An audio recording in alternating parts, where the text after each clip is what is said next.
todo basarse en la importancia de esto. ¿Sí? Esperen que... Ahí está, listo. Bien. Bueno, conceptos claves. Es fundamental comprender que la superficie ocular es una unidad anatomofuncional. ¿Esto qué quiere decir? Que vamos a, justamente lo que vamos a hablar ahora, es un conjunto anatómico y que esto también depende en la función que sea correcta, para que todo esto se pueda sobrellevar de la mejor manera. La alteración de algunos de sus componentes afecta a toda la superficie ocular. Conocer la anatomía y fisiología para elegir la terapéutica más adecuada y también para comprender qué es lo que está fallando o qué es lo que puede estar pasando con mi paciente. Entonces, bueno, si vemos acá en este gráfico que me pareció como bastante práctico, vemos en sí las estructuras fundamentales, es decir, vamos a comenzar con los párpados, con las glándulas lagrimales, con la conjuntiva, la córnea, epitelio corneal y el sistema nervioso ocular, ¿sí? Ahí fíjense que les puse desglosando dentro de cada ítem lo que comprende cada sector, ¿sí? Como pueden ver acá, lo que para mí también es algo práctico es que entiendan las capas del fil lagrimal, ¿sí? Desde la parte más externa, fíjense que hay un cuadrito más translúcido donde vemos el espesor de la córnea, ¿sí? Y vemos que en la parte más externa tenemos la capa lipídica, la capa de agua, en la parte intermedia y la que tiene justamente contacto la capa mucosa. Luego vamos a hablar un poquito más de esto, de cómo lo comprendemos ahora a nivel más funcional, ¿sí? Entonces, si hablamos de la conjuntiva, si es una estructura muy importante, es una membrana mucoacuosa que justamente es la que encarga de cubrir a estos párpados, ¿sí? Toda la parte interna, ¿sí? Es una capa que es un epitelio pavimentoso no queratinizado, ¿sí? Cubre la cara interna de los párpados y la esclera anterior del limbo esclerocorneal. La función principal que les puse ahí debajo, proteger, ¿sí? Justamente protegerme de infecciones, proteger de que tenga una correcta función todos los músculos, ¿sí? Ese parpadeo, ¿sí? Y también, bueno, toda la parte de lo que son las funciones de las células caliciformes van a estar encontradas en este área, ¿bien? Que son justamente los principales que se encargan de producir las células de leucina, ¿sí? Entonces, si hablamos de los sectores, este también para mí es un gráfico que está súper práctico, donde vemos bien grande lo que les contaba recién, todas las zonas que recubre, ¿sí? La zona palpebral, el fondo de saco, la zona vulvar, ¿sí? Compuesta por la red linfática, una red linfática que va a ser profunda y otra que va a ser superficial. En síntesis, la función principal es la de los desechos, ¿sí? Liberando todas esas células muertas y microorganismos que no tendrían que estar allí. Y la inervación está dada a nivel de la conjuntiva tarsal superior y la conjuntiva vulvar por ramas del trigémino, ¿sí? El nervio supraorbitario. Y la parte de la conjuntiva vulvar inferior y tarsal inferior va a estar dada por la rama del nervio infraorbitario que es del nervio maxilar, ¿sí? Entonces, esta parte también es muy importante que la comprendan y que sepan bien de qué zona hablan, qué conjuntiva compromete, ¿sí? Por otro lado, avanzamos, vamos a la córnea, ¿bien? Justamente una estructura hiper importante, nos da el poder dióptrico, el 80% del total, es la lente más importante del ojo. La transparencia dentro de lo que comprende el fin lagrimal, que tiene que estar adecuado, también está dado por su componente que es la avascularidad. ¿Cómo hace para nutrirse? Lo hace a través de vasos sanguíneos que están cercanos, a través del fin lagrimal, ¿sí? En la cara anterior y en su cara posterior lo hace a través del humor acuoso. El diámetro en la parte más horizontal es de 11 a 12 milímetros y en la parte vertical es de 10 a 11 milímetros. El espesor, como les puse ahí, central son de 520 micras aproximadamente y en la periferia 700 micras aproximadamente. Epitelio escamoso estratificado, ¿sí? No queratinizado. Y contiene las 5 capas que ahora las vamos a ver en un gráfico para que queden un poquito más claras. Las funciones principales, justamente, es la de barrera también de protección, hidratación, ¿sí? Y como dije antes, la función principal es la función óptica. Entonces acá un poquito un gráfico donde lo vemos en la estructura más macro y cómo lo desglosamos a nivel de las capas, ¿bien? En la parte más externa que es el epitelio, un epitelio plano estratificado con una membrana basal propia, ¿sí? La membrana de Bowman, que la membrana de Bowman se puede considerar como una condensación subyacente del estroma. El estroma que compromete el 90% del espesor, compuesto por fibras de colágeno y por proteoglicanos, ¿bien? Luego tenemos la membrana de Descemet y el endotelio. Hay una capa que es relativamente nueva, que es la predesemética, que es la membrana de Dubas, ¿bien? Si hablamos del endotelio, es una estructura que es importante que esté, bueno, en la medida de lo posible, transparente, ¿bien? Colabora justamente con la transparencia, como lo hace a través de la deshidratación, ¿bien? Por eso hay patologías en las cuales, si está afectada esta estructura, bueno, justamente perdemos la transparencia de la córnea, que es lo que lo caracteriza. Entonces, también tenemos otra estructura que es importante. Esto que les puse acá, como esas líneas que vemos allí, son las palizadas de Bock. Bien, esos son los nichos donde se generan las células epiteliales. Lo hacen por lo general en un transcurso entre 7 a 14 días para justamente generar nuevas células epiteliales. Bien, también si tenemos afección a este nivel, bueno, encontramos infinidad también de patologías que nos pueden brindar. Bien.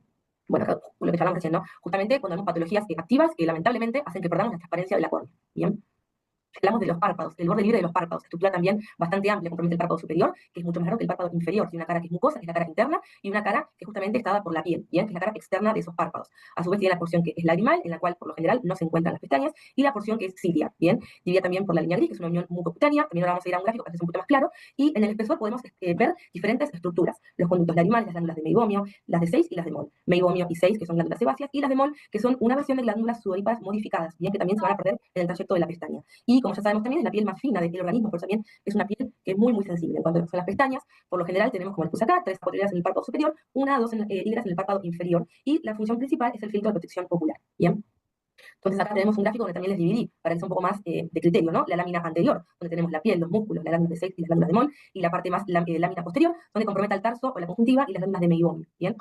Por otro lado, les dejé justamente la importancia del examen, ¿no? Donde acá, por ejemplo, perdimos la estructura pareja de esta fila de pestañas afectadas por un chalación en una rosácea severa. Y por otro lado, donde vemos justamente afección de estos bordes libres, de esta conjuntiva vulvar con un simbléfaro en un pemfigoide, donde, bueno, como dijimos antes, gran reservorio de la mucina, ¿bien? Entonces, y células caliciformes, tengo afectada la conjuntiva vulvar, bueno, seguramente tengo afectada toda esta parte de la capa de mi film lagrimal en este paciente, ¿bien?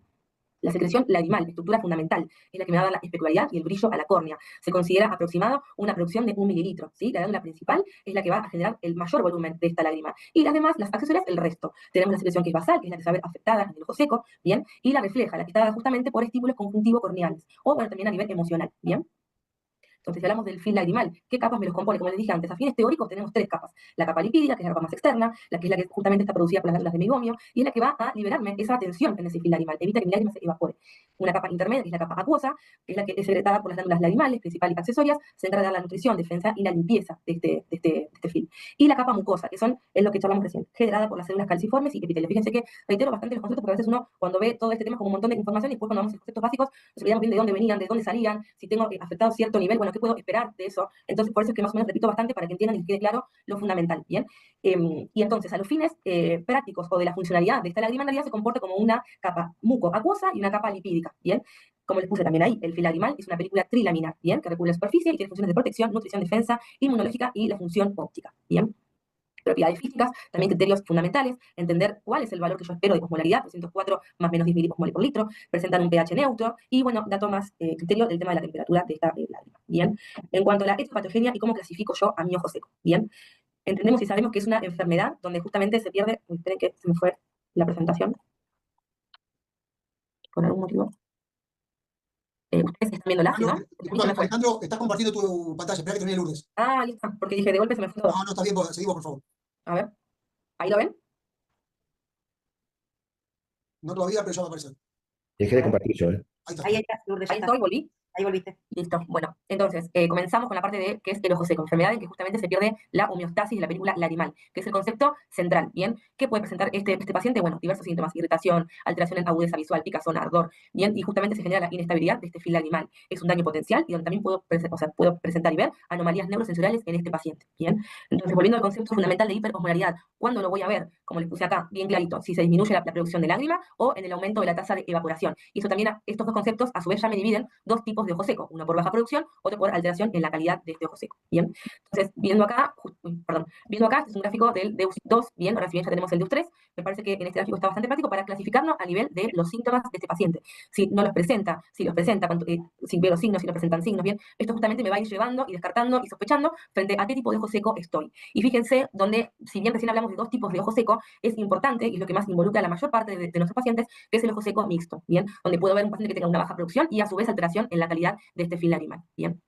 Entonces, si volvemos a un tipo de clasificación por etiología más típica, dijimos que tenemos un ojo seco que es hiposecretor o un ojo seco que es evaporativo. Si hablamos del hiposecretor, a su vez lo podemos diferenciar en asociado a síndrome de Sjögren, el cual puede ser la patología per se, o secundario a enfermedades autoinmunes, siendo la principal la artritis reumatoidea, lupus, entre otras, ¿bien? O a su vez lo podemos diferenciar en no Sjögren, donde fundamentalmente tengo afectada la glándula lagrimal, ¿bien? Y por otro lado, el ojo seco evaporativo, donde yo tengo afectado las características de esta lágrima, quizás no hablo tanto de la cantidad en la producción final, ¿bien? Entonces, acá esto es un cuadro también bastante práctico, donde se destacan los parámetros fundamentales que yo tengo que tener en cuenta para diferenciar entre un tipo de ojo seco y otro, donde característicamente acá voy a encontrar, o es esperable, un test de Schimmer menor a 5 milímetros, ¿bien? Y fíjense que todos los parámetros por lo general van a estar disminuidos, las coloraciones las vamos a ver, ¿bien? Y la osmolaridad, que charlamos recién, es un concepto en el cual va a estar aumentado en ambos tipos de ojo seco. En estos casos, si yo me estoy apoyando o sospechando de una enfermedad autoinmune, bueno, fíjense ahí, donde justamente puedo examinar a este paciente con laboratorios más complementarios, ahí justamente estamos con los anticuerpos que puedo encontrar positivos en estos pacientes, y donde a veces también tengo que apoyarme en parámetros como puede ser una biopsia de conjuntiva, que va a estar positiva en el síndrome de Sjögren, ¿bien? Si vamos acá, bueno, fíjense que en general esto igual son ojos bastante, o sea, están bastante agresivos y groseros, entonces es mucho más fácil quizás darse cuenta, ¿no? O pensar en algo. Pero fíjense cómo veo esas tinciones muy características de patologías autoinmunes, ¿bien? Tanto en esos parches, en esos filamentos, ¿bien? O sea, esto es bastante típico de patologías autoinmunes en ojos secos hiposecretores, ¿bien?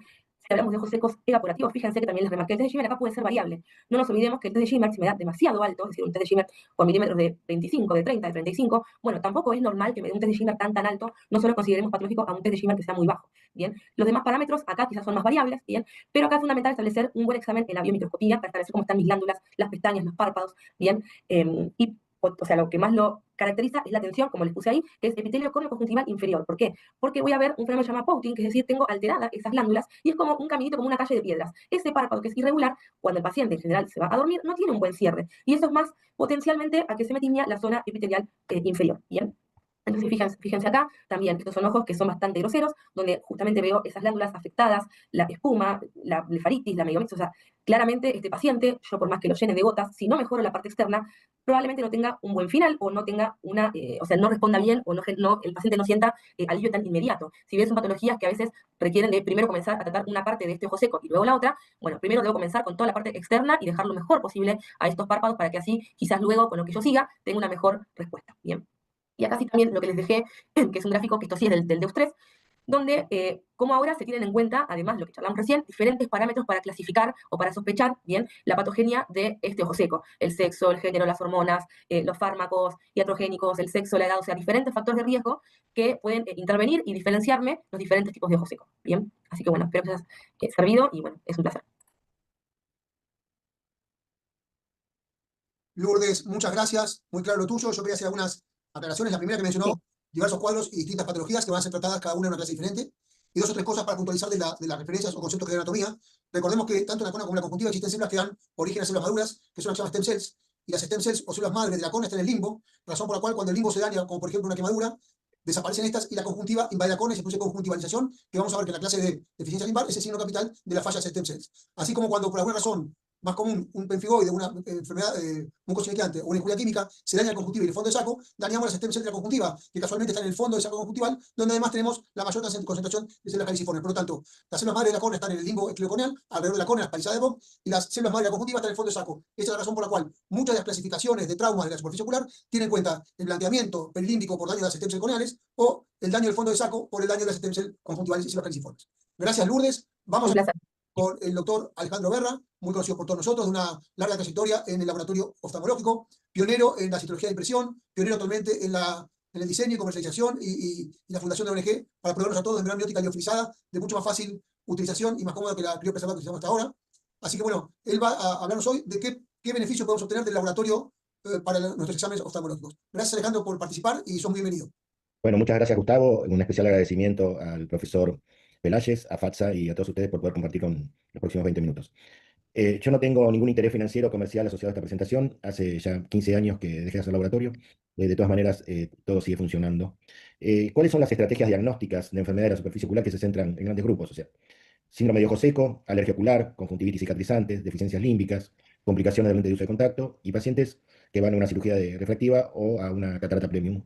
Y en general, y en el 95% de los casos, ustedes pueden hacer los diagnósticos perfectamente con lo que tienen a mano.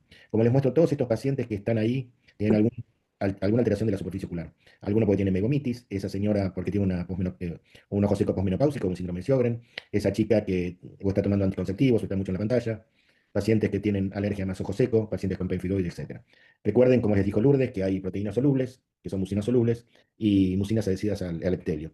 Y como les mencioné al comienzo de esta diapositiva, con el Brecaptine, la lisamina verde, el Schirmer, si lo usan, la biomicroscopía, dedicándole el tiempo suficiente al paciente, van a poder hacer el diagnóstico de las patologías en las cuales quieren hacer el diagnóstico de certeza. En muchos casos, por ahí el laboratorio los puede ayudar. Entonces, hace ya muchísimos años desarrollé un laboratorio de temas oculares. Yo trabajaba en inmunología y traté de adaptar cosas que se usaban en el laboratorio convencional a la parte de laboratorio de ojos. Entonces, se me ocurría, como había muchas clínicas que atendían y tomaban muestras, tratar de hacerlo simple para los que tomaban las muestras, para hacer citología de impresión, exámenes bacteriológicos, osmolaridad, etcétera, etcétera. Básicamente, lo que yo hice fue tomar o determinar que la citología de impresión, tomar dos papeles o dos membranas, una conjuntiva palpebral. Sí. ¿Me escuchan? Pues ya, no me va a cerrar. Sí, Oscar, Una, tranquilo. una de conjuntiva palpebral inferior y otra de conjuntiva vulvar inferior. El sentido de tomar de conjuntiva vulvar inferior es básicamente para evaluar pacientes alérgicos. Piensen que los alergenos que están, polvo, ácaros, etcétera, que son los principales productores de alergia, se van a sedimentar o van a ir para el lado de abajo, por eso es importante tomar en la conjuntiva palpebral inferior, y aquellos que tienen un ojo seco de exposición al medio ambiente en la conjuntiva vulvar. Con eso vamos a poder determinar si el paciente tiene un ojo seco más alérgico, etcétera, etcétera. Entonces, la citología de impresión hace muchísimos años que la implementamos y es una técnica que es incruenta, es fácil de tomar y de alguna manera le sirve al oftalmólogo y al paciente para saber cuál es la patología que tiene. En muchísimos casos, la citología de impresión no alcanza y es necesario tomar biopsia de ese paciente. Bueno, esto lo que se trató de hacer es una clasificación que sea simple de evaluar. Esta es una coloración de Oxirina Paz, donde ven esas células moradas, son células caliciformes, productoras de diferentes tipos de mucinas. Entonces, clase 0 es cuando las células epiteliales están normales, con una relación núcleo-citoplasma de 1 a 2, y hay abundantes células caliciformes. Clase 1 es cuando hay disminución de células caliciformes y las células epiteliales están normales. Clase 2 es cuando hay ausencia de células caliciformes y las células epiteliales están normales. Ahí es importante el ojo del que está viendo la citología. Fíjense abajo, a la izquierda, cómo se ven separadas las células. Eso generalmente es por ruptura de los desmosomas de las células epiteliales y son conjuntivitis tóxicas. Recuerden, no sé de qué países son ustedes, pero la mayoría de los lubricantes vienen con cloruro de mesalconio o algún otro conservante que lleva a la alteración. Arriba en el medio es un ojo seco claramente alterado, donde las células epiteliales tienen una relación núcleo-citoplasma de 1 a 3, 1 a 5 y hay ausencia de células caliciformes y se ve claramente una metaplasia escamosa.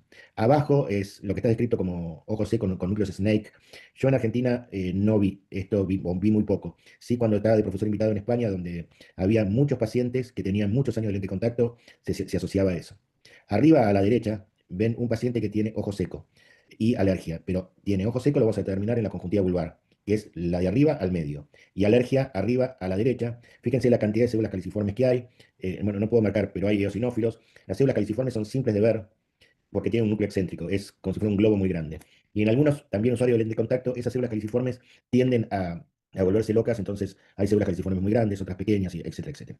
La citología de impresión, por lo que dicen los oftalmólogos a lo largo de los años, es una técnica que es simple y ayuda a hacer un diagnóstico cuando ustedes tienen algún tipo de duda.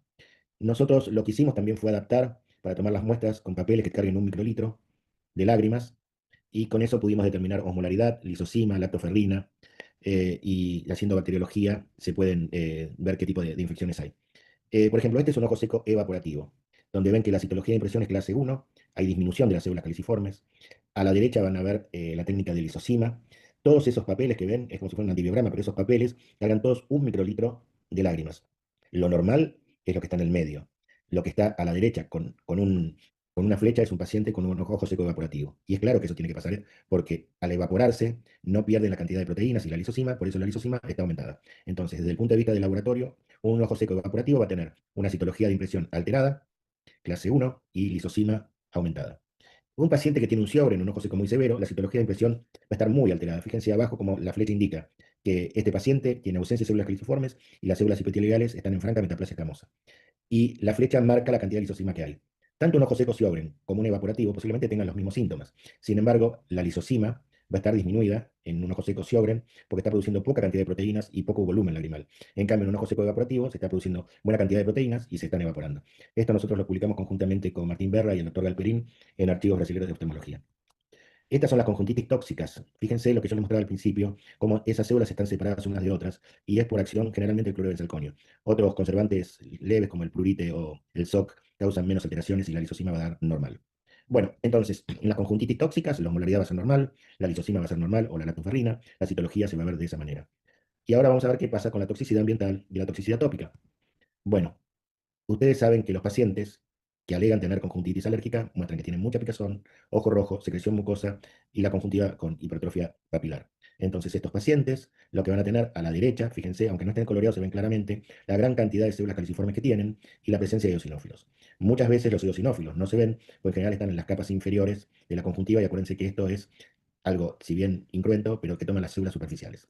Entonces, un paciente con alergia ocular va a tener la IgE lagrimal aumentada, también, y en general, en un 80% van a tener la IgE aumentada en sangre. Lo que pasa es que si la tiene aumentada en lágrimas, sabemos que uno de los órganos de choque o el órgano de choque es la conjuntiva. La citología de impresión, como vieron, tiene hiperplasia de células caliciformes y presencia de eosinófilos. La osmolaridad va a ser normal y la lisosima va a ser normal. Hay muchos pacientes que tienen ojo seco más alergia. Y uno siempre comenta lo mismo, que una señora que empieza posmenopáusica dice, yo nunca tuve alergia y ahora tengo dos enfermedades al mismo tiempo. Lo que pasa es que al entrar en la menopausia empieza a producir menos cantidad de lágrimas, la osmolaridad aumenta, esa osmolaridad actúa sobre las células caliciformes y produce un ojo seco. Al tener menos cantidad de células caliciformes se producen menos cantidad de mucinas y los alergenos que están en el ambiente, que generalmente no podían pasar esa barrera de moco, pasan y producen una alergia. Entonces, un paciente con alergia ocular y ojo seco, que es bastante común, va a tener la IgE aumentada, la IgE sérica aumentada, la osmolaridad aumentada, porque ese paciente tiene un ojo seco de base. La lisosima puede estar normal o disminuida. si ese paciente puede tener un Sjögren asociado a su alergia. Y acá vemos cómo da la presencia de eosinófilos. Bueno, el Sjögren es una patología que por suerte cada vez ustedes diagnostican más. Me parece que en una época estaba sobrediagnosticada por los reumatólogos, porque todo aquel paciente que tenía una enfermedad autoinmune y ojo seco lo diagnosticaban como síndrome de Sjögren secundario, y ustedes son los que realmente ven los pacientes con Sjögren. A nivel mundial, el 80% de los pacientes con Sjögren son actualmente diagnosticados no por un reumatólogo, sino por un oftalmólogo, por síntomas y signos. Acuérdense que la lisosima va a estar disminuida en lágrimas. Bueno, ustedes saben que ahora hay un montón de fármacos, está la insulina tópica, está el surautólogo, próximamente va a estar lágrimas de membrana amniótica. Entonces, uno a través de la citología de impresión puede ver si el paciente realmente está evolucionando bien al tratamiento. Fíjense a la izquierda cómo ese paciente tenía claramente una metaplasia camosa y al cabo de 3 meses, 2 meses, 6 meses, depende de cómo reacciona su conjuntiva, empieza a tener células caliciformes. Nunca va a llegar a tener células caliciformes como un individuo normal, pero empiezan a tener producción de mucinas. Cuando tienen pensado que el paciente tiene un Sjögren, también considero que lo ideal es que las biopsias de labio la tomen ustedes, porque tienen gran práctica quirúrgica, no así los reumatólogos, que son muy buenos clínicos, pero no tienen práctica quirúrgica como ustedes. A la derecha, arriba, van a ver claramente es un infiltrado de linfocitos. Para hacer el diagnóstico, que es el Chilson-Mason, tiene que haber 3 o más focos de más de 100 linfocitos por cada foco. Y recuerden que esos pacientes tienen mala calidad de lágrimas y de saliva, más allá de que se quedan todas las mucosas, y son muy propensos a tener infecciones, porque como les mostré que había mala calidad o poca cantidad de lisosima en lágrimas, también lo tienen en la boca, poca saliva y de mala calidad, y por eso son tan propensos a tener infecciones por cándida. Así se ve una biopsia de una glándula salivar de labio a la izquierda, y a la derecha fíjense cómo está totalmente infiltrado de linfocitos. Ese paciente claramente no va a producir lágrimas, pues sus acinos están destruidos, y lo poco que produce va a tener muchísimas citoquinas proinflamatorias. A modo de resumen, acuérdense que un paciente con Sjögren va a tener la osmolaridad muy aumentada, un evaporativo un poco aumentada. Tanto los alérgicos como los tóxicos, la osmolaridad va a ser normal. En un paciente con Sjögren, la lisosima va a estar muy disminuida, no así en el resto. La IgE lagrimal o en sangre va a estar aumentada obviamente en los alérgicos. La IgA puede estar aumentada en lágrimas. Y la citología de impresión los puede ayudar. Fíjense cómo es abajo a la izquierda, cómo se ve una citología de impresión de un individuo con ojo seco severo, uno con un ojo seco evaporativo, donde las células epiteliales son normales y hay poca cantidad de células caliciformes, la cantidad de células caliciformes que ven a la derecha, anteúltimo, en un paciente alérgico, que esto va concomitantemente con un aumento del IgE en sangre, y cuando hay un tóxico, bueno, lo que yo les decía, reunión de ruptura de las uniones de los demosomas, y como las células caliciformes son muy sensibles, ausencia o muy baja cantidad de células caliciformes. Los pacientes con Sjögren le pueden hacer RO, LA, anticuerpos antinucleares. Acuérdense que el RO, LA, también llamado SSA o SSB, están positivos en un 60 a un 70% de los pacientes con Sjögren. Así que un RO, LA negativos no descartan que el paciente tenga Sjögren. En un momento, lo que pasa es difícil de tomar exactamente en la zona limbar para ver la conjuntivización de la córnea. Se sabe que con la citología de impresión en córnea no hay células caliciformes. Si uno toma una muestra de córnea cercana al limbo, pero en la córnea, y ve células caliciformes, quiere decir que ese paciente de alguna manera tiene una insuficiencia límbica, que ustedes lo podrán revertir con SLED, o posiblemente, por lo menos en Argentina, en 1 o 2 años, podemos hacer combinación de CLED o CLAV, que son cultivos de células autólogas de grasa o células autólogas de mucosa yugar, para poder realmente restituir la visión de estos pacientes que tienen ceguera corneal. Bueno, así se ve a la izquierda una citología de impresión de una córnea, y a la derecha una insuficiencia limbar. Si en la córnea aparece al menos una célula caliciforme, ese paciente ya está presentando una insuficiencia limbar. Bueno, en las conjuntivitis cicatrizales, acuérdense, este paciente obviamente ustedes le van a pedir una biopsia, ya lo verán más adelante, nunca tomar de la zona donde hay fibrosis, y el diagnóstico de certeza lo pueden hacer a través de microscopía de inmunofluorescencia directa o de inmunoperoxidasa. La inmunoperoxidasa es más sensible. En las biopsias de conjuntiva, pacientes con Sjögren, tiene que haber 3 o más marcadores, ya sea IgG, IgA, IgM, C3 o C4, sobre la membrana basal. Y esa membrana basal, esto ya es más de diagnóstico del patólogo, siempre la membrana basal positiva en un paciente con pemfigoide va a ser una membrana basal continua, porque los anticuerpos se unen a la membrana basal. Diferente es cuando vemos como diferentes motas o dots, que es porque hay depósitos de inmunocomplejos. Pero esto ya es más para información para ustedes, pero para diagnóstico del patólogo. Para terminar, que tengo 5 minutos, yo durante 15 años estudié qué pasaba con la contaminación aérea y la superficie ocular, y es importante determinar, hasta ahora yo siempre pongo el caso de los 3 chiflados, que Larry es alergia, Curly es ojo seco y Moe es el malo de la película, porque intervienen en ambas situaciones. No es lo mismo arriba a la izquierda ver, por ejemplo, guardaparques de Parque Nacional de los Glaciares en el verano, el break-up time ahí es cerca de 18 o 20 segundos, mientras que en la ciudad de Buenos Aires el break-up time normal es aproximadamente 7 y 8 segundos. Cuanto más puro es el aire, el break-up time va a ser más alto. Entonces, lo que le decía es larga alergia, modo polución, ojo seco, y lo que hace siempre la polución es actuar sobre la alergia, exacerbando la alergia o exacerbando el ojo seco. Y básicamente lo que les quería decir es que un paciente que está expuesto a la contaminación aérea, que en general son partículas de carbono, toda patología que tenga un paciente, ya sea una queratitis herpética, una alergia, ojo seco, pemfigoide, etcétera, si ese paciente está expuesto a la contaminación ambiental, la patología va a ser muchísimo más severa. Bueno, muchísimas gracias por todo. Finalmente yo hice un trabajo donde determinamos la cantidad de break-up time, etcétera, en San Pablo, donde el valor normal es aproximadamente entre 6 y 7 segundos, en Buenos Aires entre 7 y 8, en Río Grande hace aproximadamente 9 segundos, en Ushuaia depende de la época de cruceros, los cruceros acuérdense que tiran mucho material particulado diésel, en general está entre 9 y 10, y lo que nos llamó la atención es que los guardaparques que estaban en Parque Nacional Los Glaciares tenían una cantidad de break-up time muchísimo más alta. Lo que uno tendría que hacer es determinar para cada ciudad o cada región de los países donde ustedes viven cuánto es el break-up time realmente asociado a un ojo seco. Bueno, en resumen, la exploración y las pruebas clínicas son suficientes en la mayoría de los casos. El laboratorio los puede ayudar en el diagnóstico de casos difíciles para ver tratamientos, la indicación de cirugías de refractivos, cirugías premium, etcétera, etcétera. Bueno, muchísimas gracias por estos 20 minutos que pude compartir con ustedes. Para mí es un placer volver a mi viejo amor, que es la parte del laboratorio en superficie ocular. Muchas gracias. Alejandro, mil gracias y les quiero comentar que Alejandro es un pionero en el tema de contaminación y superficie ocular y de hecho mi tesis doctoral fue en contaminación y pacientes con Sjögren, que es un tema muy importante. Voy a hacer un pequeño resumen de lo que nos mencionó Alejandro en 2 minutos. La citología de impresión, que él maneja también. Primera pregunta, el médico que no es de capital y quiere hacer una citología de impresión en algún otro lugar de Argentina, ¿cómo tiene que hacerlo, Alejandro? Primero, contactar con un patólogo y que esté interesado en hacer cosas de superficie ocular. En general, los patólogos ven la citología de impresión como algo menor. Una citología de impresión, siguiendo los criterios de Nelson, clase 0, 1, 2 y 3, lo pueden hacer en cualquier ciudad de la Argentina. No sé si todos son de Argentina o de Latinoamérica o de Europa, pero lo pueden hacer perfectamente. Para fijarlo, hay una combinación de acético o alcohol, pero con alcohol común de 96 o 70 se fijan perfectamente las células. Tienen que usar no acetato de celulosa como originariamente estaba, sino que nosotros usábamos, pues ya, acá donde hacen es poliéster sulfona, que se adhiere muchísimo mejor. Después es una técnica convencional. Es la En técnica, cualquier bioquímico puede, o anatomopatólogo puede realizarlo. Eso es lo que preguntan en el chat. Sí, a ver, tienen que tener una curva de aprendizaje. Justamente en bioquímica ocular, más que nada. Sí, los bioquímicos, bueno, creo que vos, Lili, te lo hace la doctora Hansen y te lo va a hacer perfecto. Tienen que encontrar a alguien que esté interesado en hacer laboratorio de ojos. y les quiero decir algo más, discúlpame.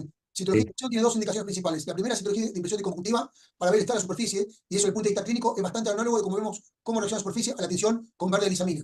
¿Tá? Y la otra citología de impresión que es muy útil es cuando lo que tomamos son células del limbo para ver si hay o no células caliciformes, que normalmente en el limbo coloquial no debería haber. Si aparecen células caliciformes, como dijo Alejandro, es que la conjuntiva invadió la córnea y estamos hablando de una insuficiencia limbar. Por lo tanto, cualquier patólogo que pueda darse manía para esto, las tinciones son las convencionales y es muy similar a citología de impresión que se hace en ginecología, por ejemplo. ¿No es cierto, Alejandro? Sí, muchos hacen cytobratch, que también se podría hacer. Yo cuando hacía laboratorio trataba, imagínense que venían pacientes con problemas en los ojos, lo que no querían era, lo que no quería es devolvérselo al oftalmólogo diciendo que le había dolido cuando uno le tomaba la muestra. Ahí vi en el chat que decía cómo apoyan la membrana de poliéster sulfona, es simple. Es poner una gota de anestesia, tomarle la muestra, previamente van a tomar para otra técnica de laboratorio, y evitar que patine esa membrana. Por ahí es un tema que parece menor, pero si no desgarran y siempre le va a dar clase 2 o muy poca cantidad de células. Cualquier cosa que necesiten, me escriben y les consigo la técnica. Es súper simple, o se la piden al doctor Pelayes, a Galperino o a Liliana Wynn.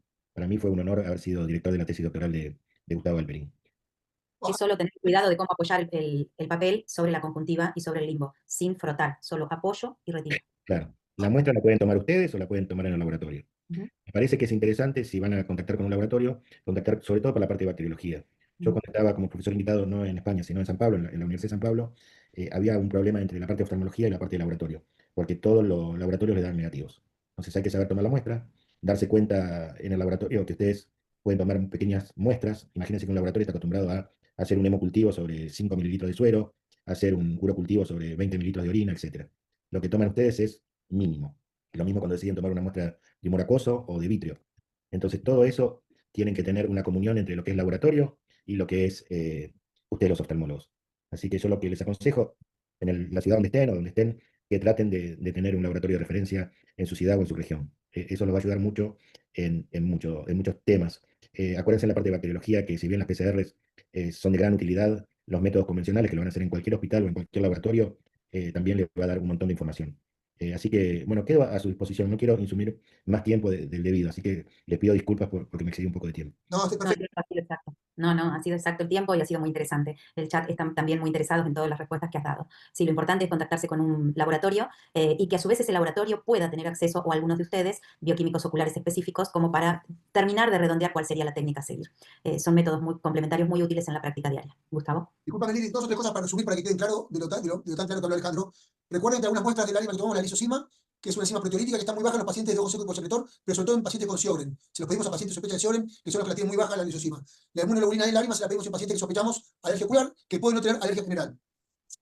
La biopsia de glándulas salivares la utilizamos cuando un paciente tiene clínica de Sjögren. Le pedimos el RO y el LA, los anticuerpos, y nos dan negativo, y antes de derivarlo nuevamente al reumatólogo para que trate su enfermedad, y para confirmar le hacemos una biopsia de glándulas salivares accesorias, que en realidad se toman de la mucosa yugal, es muy sencillo, con la misma pinza que usan para operar un chalación.